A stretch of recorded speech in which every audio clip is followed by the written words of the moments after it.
সাবানের ঠান্ডা গন্ধ, অবিরাম জল পড়ার শব্দ, আর স্নান করতে করতে আমার মায়ের খোলা গলায় নিজের মনে গেয়ে যাওয়া রবীন্দ্রসঙ্গীত।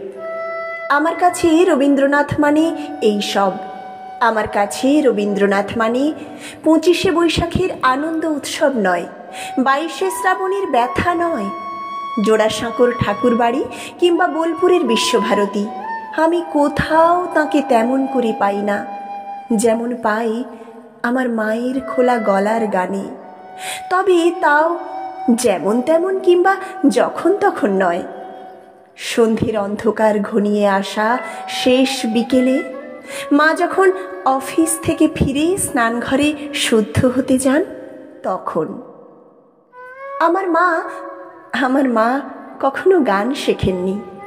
কেন শেখেননি? এমন গলা। মা বলেন, রবি ঠাকুরের গান তো তানের নয়, প্রাণীর, তাই। আমার মায়ের একটা খুব প্রিয় গান, কাঁদালে তুমি মোরে ভালোবাসারই ঘায়ে, নিবিড় বেদনাতে পুলক লাগে গায়ে, তোমারও অভিসারে যাব অগম পারে, চলিতে পথে পথে বাজুকো ব্যথা পায়ে। মার মুখে গানটা শুনতে শুনতে এ গানটা আমার আপনার হয়ে গেছে।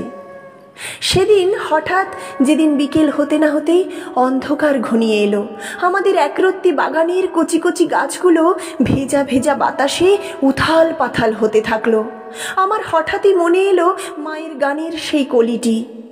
ঝরঝরে বৃষ্টির অবিরাম ধারায় ভিজতে ভিজতে আমি মার মতোই খোলা গলায় গাইতে লাগলাম, তোমারও অভিসারে যাব অগম পারে, চলিতে পথে পথে বাজুকো ব্যথা পায়ে।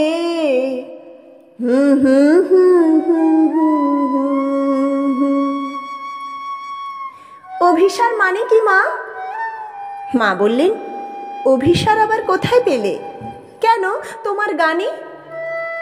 আমার গানে অভিসার? ও, তোমারও অভিসারে যাব অগম পারে। হ্যাঁ, ওখান থেকেই। অভিসার মানে যাওয়া, কিন্তু যাওয়াটা ততটা নয় যতটা যেতে চাওয়া। সপসপে ভিজে জামায় ঘরে ঢুকেই দেখি বাবা ফিরে এসেছেন কখন। বললেন, বৃষ্টিতে ভিজতে ভিজতে বর্ষার গান এলো না মনে? বাবাকে কি করে বোঝাই অভিসার শব্দের মানেটুকু এখন আমি জানি। আজ জেনেছি জেনেছি জেনেছি ভালোবাসার আঘাতে কেমন করে কাঁদা যায়। এই সব নিয়ে আমার রবীন্দ্রনাথকে আমি এভাবেই মেঘলা আকাশে, বাদল বাতাসে, মার স্নানের শব্দে, সাবানের গন্ধে, বিকেলের মরে যাওয়া আলো অন্ধকারে বারবার পেতে চাই।